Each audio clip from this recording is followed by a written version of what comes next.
Սկսենք։ Ողջույն սիրելի հայրենակիցներ, այսօր մենք քարոզչական խմբով գտնվում ենք Երասխում եւ ուզում եմ ես ձեզ ցույց տալ Երասխում 2 տարի առաջ կառուցվող մետալուրգիական գործարանը, տեսեք հիմքերը գծված են, բավականին մեծ գումարներ է ծախսվել եւ գործարանը չի կառուցվել։ Ինչի ենք մենք այստեղ, ինչու ենք մենք մեր արշավը սկսել Երասխից։ Մեզ համար Հայաստանի Հանրապետության Սահմանադրության առաջին հոդվածը առանցքային հիմնարար նշանակություն ունի, իսկ այդ հոդվածը խոսում է Հայաստանի Հանրապետության ինքնիշխանության մասին։ Ահա այն ինքնիշխանության սիմվոլը, որը այսօր Հայաստանը ունի։ Սա Երասխի մետալուրգիական գործարանն է որպես սիմվոլ, որովհետև այսօրվա կառավարությունը 2 տարի առաջ Ադրբեջանի պահանջով Հայաստանի Հանրապետության ինքնիշխան տարածքում դադարեցրել է Երասխի մետալուրգիական գործարանը, որը կառուցվում էր ամերիկյան ներդրողների կողմից։ Այսինքն ամերիկյան ներդրողները Երասխում Հայաստանի Հանրապետության ինքնիշխան տարածքում սկսել էին կառուցել մետալուրգիական գործարան, Ադրբեջանը սկսեց կրակել, վիրավորել նաև գործարանի վրա աշխատող բանվորներին եւ գործարանի շինարարությունը դադարեցվեց։ Հետագայում այն տեղափոխվեց այլ վայր։ Հիմա խոսալ անդադար ինքնիշխանությունից, ասել, որ մենք ավելի ինքնիշխան ենք, քան երբևէ, սակայն ունենալ նման ամոթ, նման խայտառակություն եւ բան անել, մեծ խոսալ, հոխորտալ ընդդիմադիր ուժերի վրա, սա մենք ուզում էինք ցույց տալ քարոզարշավի առաջին օրը եւ խոսել Հայաստանի Հանրապետության ինքնիշխանությունից։ Սիրելի հայրենակիցներ,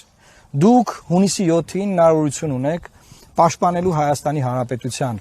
ինքնությունն ու հայկական բովանդակությունը։ Այն Հայաստանի Հանրապետությունը, որը մենք ուզում ենք հունիսի 7-ից հետո, չի կարող նման նվաստացած վիճակում լինել։ Եվ որ Հայաստանի Հանրապետության միջազգայինորեն ճանաչված տարածքում, ինքնիշխան տարածքում, հարևան պետությունը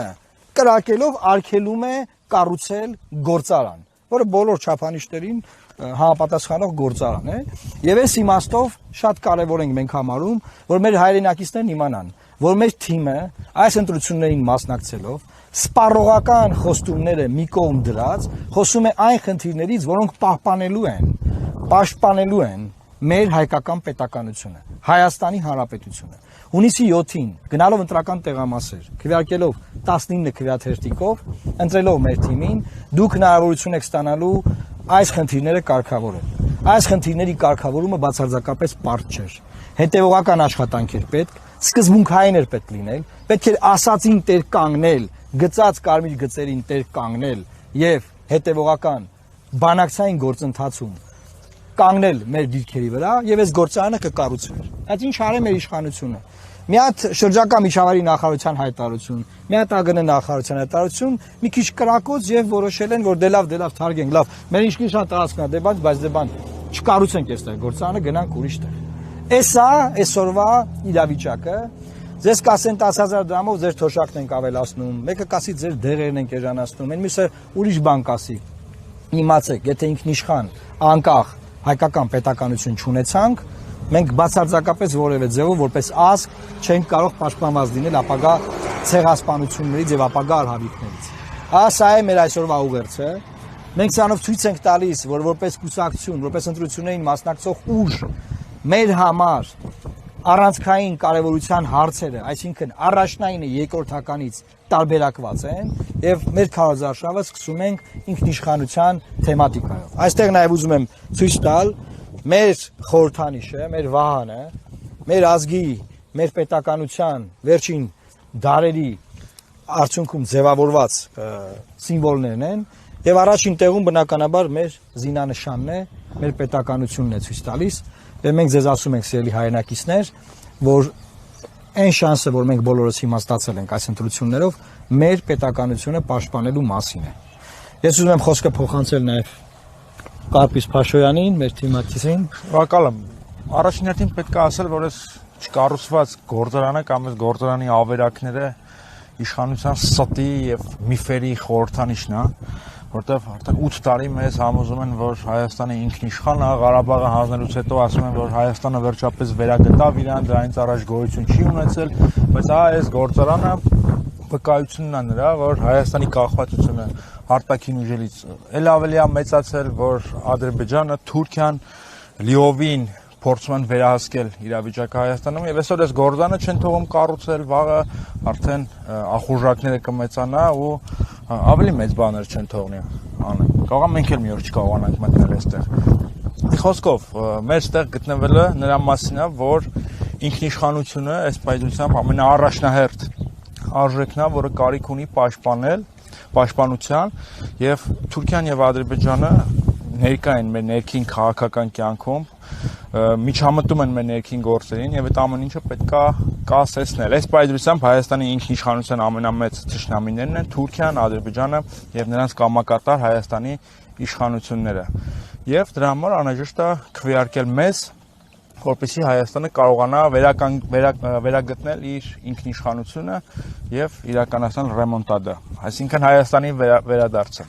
Հայաստանի վերադարձ դեպի ինքնիշխանություն եւ ահա դա է պատճառը,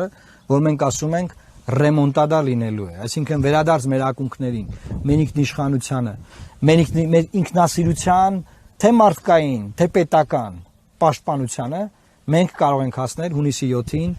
գնալով ընտրական տեղամասեր, վերցնելով թիվ 19 քվեաթերթիկը եւ քվեարկելով Լուսավոր Հայաստան կուսակցության օգտին։ Փաշինյանի, Էրդողանի եւ Ալիևի ասածով չի լինելու։ Շատ լավն էր այս մասը։ Հարց կա լրագրողների կողմից։ Այո։ Խնդրեմ։ Հա, մոտեցեք։ Տեսեք, 19 քաղաքական ուժով մասնակցում ընտրություններին խորհրդարանական, բոլորը տարբեր կարգախոսով, տարբեր խոստումներով եւ այլն, ամենապարզ հարցն ենք ուզում տալ, ինչ եք առաջարկում, որ օրինակ ընտրողը գնա հենց ձեր քվեաթերթիկը վերցնի ու դնի ծրարում, վստահ լինելով, որ իր քվեն չի գնալու կորի։ Արդեն առաջարկեցինք։ Ընտրողին առաջարկեցինք, բայց այս ձևով ասեմ նաև,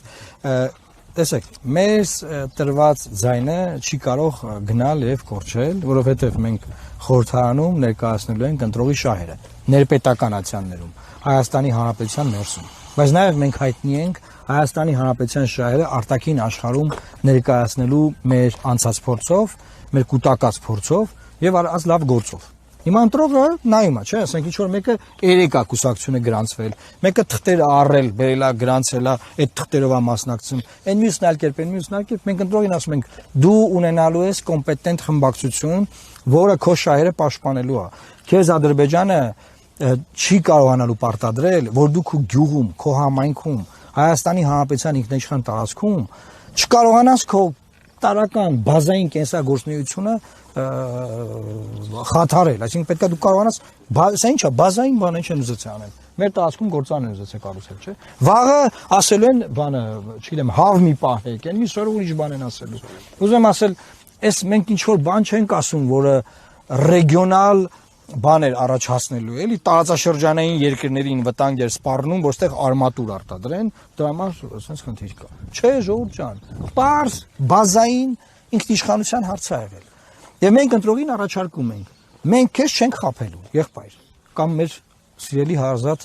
քաղաքացի քույր եղբայր։ Մենք քեզ չենք խաբում, մենք չենք խաբելու, ասենք, հեսա գալիս ենք, կյանքդ լինելու է բան, մանանա երկնքից թափվելու։ Մենք ասում ենք, մենք գալիս ենք մեր երկրի բովանդակությունը, հայկական բովանդակությունը պաշտպանելու, որովհետև մեր երկրում հենց հիմա փափուկ ուժով մեր ուղեղների վրա ազդում են, մեր պատմությունը, մեր անցած ճանապարհը, մեր ստեղծածը, այն ինչ Հայաստանի Հանրապետությունը ձեռք բերում ունեցել է, այդ ամեն ինչը ռևիզիայի է ենթարկվում, կասկածի տակ է դրվում եւ ոչնչացվում է։ Մենք գալիս ենք դա պաշտպանելու։ Հիմա կարող է մեկի համար սպառողական որևէ խոստում ավելի կարեւոր, շատ լավ։ Ուրեմն կարող է այդ պարագայում դիտարկել այլ ուժերի, բայց մենք առաջնային երկրորդականից տարբերակել ենք, մենք ուսումնասիրություններ ունենք, մարդկանց հետ շփվում ենք, մարդիկ պատրաստ են, չգիտեմ, նեղություններ էլ տեսնել, բայց հասկանալ, որ ունեն հայկական պետականություն, հասկանալ, որ այս պետականությունը ներկայացնում է 10 միլիոն հայ ազգի եւ կապ չունի հայ մարդը որտեղ է, ինքը այդ զգացողությամբ ապրի, որ այս պետությունը իր ինքնությունը պաշտպանող պետություն է։ Ոչ թե մեր անձնագրի մեջ գործող լինի, որ անձնագրի կրողը Հայաստանի Հանրապետության հովանավորության ներքո է, հիմա նոր անձնագրերով առաջարկում են, որ անձնագիր կրողը կարող է դրանով ճամփորդել։ Մենք ո փախստական չենք, եղբայր։ Փախստականներին են տալի փաստաթուղթ, ճամփորդական փաստաթուղթ է կոչվում։ Փախստականը պետություն չունեցող մարդն է, որը թուղթ է ստանում ՄԱԿ-ի համաձայն կոնվենցիայով, որ կարող է ճամփորդել։ Մենք պետություն ունեցող ազգ, եւ պետություն ունեցող ժողովուրդ ու քաղաքացի ենք։ Մենք էս ենք մեր ընտրողին ասում։ Վերադարձրու այն ակունքներին, որտեղից որ մենք գալիս ենք եւ եկել ենք եւ մենք այո պետություն ունեցող ազգ ենք եւ մեր պետությունը պետքա պահենք ու պաշտպանենք։ Տեսեք, նաև ընտրությունների նախաշեմին ամենատենց էմոցիոնալ շահարկումները կան Արցախից տեղահանված մեր քույր ու եղբայրներին, նրանց գրեթե մեծամասնությունը արդեն անձնագրերը փոխում եւ այլն քաղաքացիություն, ինչպես եք դուք պատկերացնելու այս լուսավոր Հայաստանը, ինչպես է պատկերացնում նրանց թե հետվերադարձի իրավունքի միջազգային ատյաններում բարձրաձայնումը, թե առհասարակ այդ մարդկանց ճակատագիր է, այսպես ասած։ Բացատրեմ։ Վերջի բանը, որ Նիկոլ Փաշինյանը ինձ հետ չի համաձայնվել, որ անի, եւ դա ինձ հետո իրար մի անգամ էլ տեսել ենք, ու էլ չենք տեսել, դա եղել է այն, որ ես առաջարկել եմ ստեղծել փախստականների նախարարություն։ Փախստականների եւ ինտեգրացիայի հարցերով նախարարություն։ Ես վարչապետին առաջարկել եմ 23 թվականի սեպտեմբերի 19-ից հետո օրեր անց ստեղծել նախարարություն փախստականների հոսք որ գալիս, ես ներգրաված էի հումանիտար խմբում։ Ես ասում եմ, ես հոսքը որ գալիս է, պետք է մեկ պատուհան ունենանք, այս մարդկանց խնդիրներով մեկ պատուհանով զբաղվող լինի։ Տունն է, տան վարձն է, ապրելու գումարն է, աշխարհից հավաքվող օգնությունն է, եւ ամբողջ աշխարհը կտեսնի, որ մենք փախստականների նախարարություն ունենք, նաեւ համաշխարհային աջակցություն կստանանք։ Այդ ճանապարհով, որ մենք գնայինք, մենք այսօր այդ ժողովրդի խնդիրները, ես չեմ ասում ամբողջ բեռը չէր լինի, որտեղ այդ մարդիկ այնպեսի ապրումներ ունեն, էթնիկ զտված մի ժողովուրդ։ Բայց մենք այդ մարդկանց խնդիրների մեծ մասը արդեն լուծած կլինենք։ 3 տարի է անցել։ Դա չի արվել։ Իմ առաջարկությունը չի արվել, որոշվել է, որտեղ ցրեն թեման, sense այդ բանը, այդ էկո հոսքի խնդիրները, sense տարալուծեն մնացած բոլոր պետական ինստիտուտների մեջ, որ չերևա բան չլինի, միջազգային օգնություն կամ, ասենք միջազգային հարությունը միջև ֆիքսեմ, որ 250,000 փախստական կա տուն տեղը կորցրած։ Մենք այն ուժն ենք, որ գիտենք այդ մարդկանց խնդիրները ոնց կարելի է լուծել անցյալում։ Մենք գիտենք ոնց կարելի է հիմա լուծել, եւ մենք գիտենք ոնց կարելի է ապագայում լուծել։ Հիմա մենք ասում ենք, այս ժողովուրդը ունի միջազգային իրավունքով ամրագրված անխախտելի իրավունք, վերադարձի իրավունք, իր բնորան, իր հայրենիք։ Այդ իրավունքը ոչ ոք չի կարող փակել, ծածկել, հրաժարվել, որ ասում են Նիկոլ Փաշինյանը հրաժար, չի կարող որևէ մեկը իմ իրավունքից հրաժարվի, իմ փոխարեն։ Այդ ժողովուրդն էլ ինքը իր իրավունքից չի կարող հրաժարվել։ Այդ իրավունքը կա։ Նրանց ծերուններն են կրելու այդ իրավունքը։ Դա անխախտելի է։ Հետևաբար մենք պետք է արտաքին քաղաքականության մեր թեզերի մեջ անպայման պահպանենք, որ կա Արցախի ժողովուրդ, որը փախստական է դարձել միջազգային քրեական հանցագործության էթնիկ զտման արդյունքում, եւ ահա այս ժողովուրդը իրավունք ունի վերադարձի։ Այդ օրակարգը այսօր անիրատեսական է, այս պահին, այս իշխանությամբ, այս արտաքին քաղաքականությամբ։ Բայց այդ օրակարգը պետք է մեր օրակարգում լինի։ Հիմա մարդ չկա, չէ, որ Ալիևին ասում է, այդ Սևանից քեզ խոսում, դա անիրատեսական է։ Ադրբեջանում ոչ մեկ չի կարող Ալիևին ասել, Սևանից ինչ ես խոսում, այ Ալիև։ Սևանուր մենք ուր։ Խոսում են, ամրացնում են, թեզերով կառուցում են, միջազգային հանրությանը համոզում են, հետո մի օր հասնում են այդ նպատակին։ Ոչ ոք թող չկանգնի ինձ ասի ինչն է իրատեսական, ինչ չի իրատեսական։ Մենք գիտենք ինչն է իրատեսական, ինչ չէ։ Բայց նաև մենք գիտենք, որ մենք չենք կարող մարդկանց անխախտելի իրավունքները ուրանալ, մերժել, ուրիշի իրավունքները ոտնահարել։ Հայաստանը հրաժարվելով այս ժողովրդի իրավունքներից խոսել, դառնում այդ իրավունքների ոտնահարման փայատերը կոպիտ ասած։ Ըստ էության երկու հոգի են ոտնահարում այդ իրավունքը, Ալիևը եւ Փաշինյանը, բայց մոլորակի վրա որևէ մեկը իրավունք չունի սահմանափակել նրանց վերադարձի իրավունքը։ Այսինքն անխախտելի իրավունք է։ Այսինքն հունիսի 7-ին տեսեք, մենք խորհրդանում լինելով առաջին ինչ պետք է անենք։ Այդ ժողովուրդը մենց մինչև հիմա խնդիրների մեջ է։ Այդ որ մի մասը անձնագիր է վերցրել, մի մասը չի վերցրել։ Այս ժողովրդի խնդիրներով զբաղվելու ենք ամենօրյա ռեժիմով։ Մեր եղբայրներն են, մեր քույրերն են, մեր հարազատներն են, մենք մի ազգ ենք, մենք մի ժողովուրդ ենք, բացարձակապես տարբերություն չկա։ Ես Վանաձորից եմ, մեկը Ստեփանակերտից, մյուսը Հադրութից, մյուսը Չարենցավանից։ Ինչ վերաբերում արտաքին քաղաքականության մասով, ես արդեն ասացի։ Եվ վերջին հարցը, քանի որ խոսքենք Ադրբեջանի հետ հարաբերությունների մասին, Հայաստան-Թուրքիա, Հայաստան-Ադրբեջան հարաբերությունները ինչպես եք պատկերացնում, քանի որ հիմա իշխանությունը անընդհատ Ադրբեջանի հետ ինչ-որ ձև փոխզիջումների լեզվով կամ խաղաղության պայմանագրի նախաստորագրումից հետո խոսում է խաղաղության մասին եւ այլն, դուք ինչպես եք պատկերացնում երկու երկրների հետ հարաբերությունը։ Տեսեք, գոյություն ունի նախ ձեր հարցը որ դուք տվեցիք Ադրբեջանի հետ փորձում են փոխզիջում բառ օգտագործեցիք։ Դուք չեք կարող մի հատ օրինակ բերել ու Ադրբեջանը որևէ հարց զիջել է։ Զիջումների միակողմանի զիջումների process-ը չկա փոխզիջումներ։ Մենք խելագարներ չենք, մենք գիտենք փոխզիջումն ինչ է, բանը միակողմանի զիջումը ինչ է, այսինքն մենք երբ որ ասենք փոխզիջմանը կողմ ենք, դա այսօրվա քաղաքականությունը չի լինելու։ Դա լինելու է քաղաքականություն, որ մի բան դու, մի բան ես, մի բան դու, մի բան ես, ոչ թե մի բան ես, մի բան ես, մի բան ես, մի բան ես, ինքը ոչ մի բան, ինքը մենակ հոխորտ է։ 10 տարի առաջ էր։ Հա, հիմա ինչ կարող է լինել, դա է, կա խաղաղության համաձայնագրվի նախաստորագրված տեքստ։ Միակ քաղաքական ուժը այսօր Հայաստանում, որ ասում է, որ մենք լինենք, այդ տեքստը չենք ստորագրելու, դա մենք ենք։ Եթե ուրիշ ուժեր կան, թող էս եթերից օգտվելով արտահայտվեն դրա վերաբերյալ։ Ես որքանով տեսել եմ, բոլոր ուժերն ասում են, այն ստորագրելու ենք, տենց պլյուս մինուս ինչ որ բաներ են ասում։ Մենք ասում ենք, որ այդ փաստաթղթի մեջ կետեր կան, որ մեր երկիրը հաշմանդամ է դարձնում, այդ կետերը պետք է վերանայվեն։ Բնականաբար եւ ամենակարևոր ֆունդամենտալ հարցը մեր համար այդ փաստաթղթին պետք է կցվի Հայաստանի Հանրապետության այն քարտեզը քառակուսի կիլոմետրով, որով Ադրբեջանը մեզ ճանաչում է։ Ես ուզում եմ իրազեկել, որ Ադրբեջանը մինչև այսօր Հայաստանի Հանրապետությունը կոնկրետ քառակուսի կիլոմետրով եւ կոնկրետ քարտեզով չի ճանաչել։ Մեզ բոլորիս խափում են եւ Ադրբեջանը չի խափում, այստեղ պետք է անկեղծ լինենք։ Մեր իշխանություններն են խափում, որ իբր թե մենք փոխադարձ իրար ճանաչել ենք Ալմատայի հռչակագրով։ Ալմատայի հռչակագիրը քարտեզ չի։ Ալմատայի հռչակագիրը որոշակի սկզբունքներ է հռչակում, որ այդտեղ պետք է լինել քարտեզ։ Իմ առաջարկներից մեկը նա է եղել, որ անպայման խաղաղության համաձայնագրին կից պետք է լինի քարտեզ, որով մենք փոխադարձաբար միմյանց ճանաչում ենք։ Այդ քարտեզը չկա։ Մինչև այդ քարտեզը չլինի, որևէ ձեռք իրավունք չունի ստորագրել այդ փաստաթղթը։ Արդեն միաձեռք ստորագրել է, բայց դա նախաստորագրում է, դա ուժի մեջ չի։ Հետեւաբար այս պայմանագրի մասով, այսինքն մենք ուզում ենք նորմալ process։ Մենք քեզ ճանաչել ենք, դու էլ մեզ պետք է ճանաչես։ Չի լինի մենք քեզ ճանաչենք, դու չճանաչես, հետո գաս ասես այս մետալուրգիական գործարանը չպետք է կառուցի։ Չի լինելու այդպես բան։ Հաջորդը Հայաստան-Թուրքիա։ Մենք Թուրքիայի հետ կապված երևի են վերջի բան երազանքների մակարդակի, որ չէին է կարա երազանքներում լինել, ժամանակին ասում էին 4 գյուղ զիջեք, սահմանը բացենք։ Խոսքը գնում են 7 շրջաններից էլի 4 գյուղ։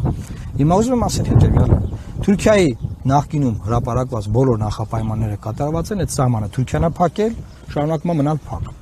Մենք չենք պատրաստվում այդ սահմանը բացելու համար որևէ քայլ անել, որևէ։ Մենք ասում ենք, որ սահմանը փակա Թուրքիայի կողմից եւ Թուրքիան երբ որ բացի, պատրաստ ենք այդ սահմանը շահագործելու։ Սակայն մինչև սահմանի բացումը հունիսի 7-ից սկսված լուսավոր Հայաստան խմբակցությունը նախագծերի փաթեթ է ներկայացնելու խորհրդարան, որով պաշտպանելու է Հայաստանի տնտեսությունը, Հայաստանի ռազմավարական օբյեկտների արժեթղթերը, Հայաստանի կադաստրային օրենսդրությունը, կառավարության տարբեր որոշումներ, ենթահորինեցդրական ակտեր են ընդունվելու, որով Հայաստանը ինքն իր տնտեսությունը պաշտպանելու է մինչև Թուրքիայի սահմակային սահմանի բացումը։ Սա մեր օրակարգն է, այսօրակարգը միջլոբինգ են կարել եւ ոչ ոք չի արել։ Այդ հայ-թուրքական սահմանի բացման թեման իսկապես շատ է չափազանցված, հավասարեցված է Երկնային Երուսաղեմի դարպասներին։ Այսինքն բացվի կփրկվենք։ Իրականում այդպես չի եւ պարոն Մարուկյան ինչպես ասած մենք չենք փակել այդ սահմանը եւ չենք պատրաստվում զոհաբերել մեր բոլոր սկզբունքները, գաղափարները, մեր հետեւողականությունը, մեր ազգային շահերը, ինչա թե այդ սահմանը բացվի։ Արդեն ըստ էության ամեն ինչ արված է, բոլոր նպաստավոր պայմանները կան, որ Թուրքիան բացի այդ սահմանը, մենք չենք փակել այդ սահմանը, այնպես որ այն ինչ որ հիմա կատարվում է, անթույլատրելի է եւ էլի տեղավորվում է այդ միակողմանի զիջումների համատեքստում։ Ուրիշ հարցեր։ Ես չունեմ։ Շնորհակալ ենք, որ մեզ հետ հասակես տարածք։ Մի հատ էլ կարող ենք բացվել, մի հատ գործարան են, այդ գործարանի հիմքերը գծված են, տեսեք։ Այստեղ պետք է արդեն արմատուրը, հիմա պետք է այստեղ մեքենաներ կանգնած լինեին, արմատուրը եւ համապատասխան արտադրանքները պետք է բարձվեր մեքենաները եւ տարվեր համապատասխան շինարարական տարածքներ։ Սակայն ունենք այս խայտառակ ամոթալի վիճակը։ Բայց սա ժամանակավոր է, էլի։ Բան չի մնացել։ Օրեր են մնացել սա փոխվեց։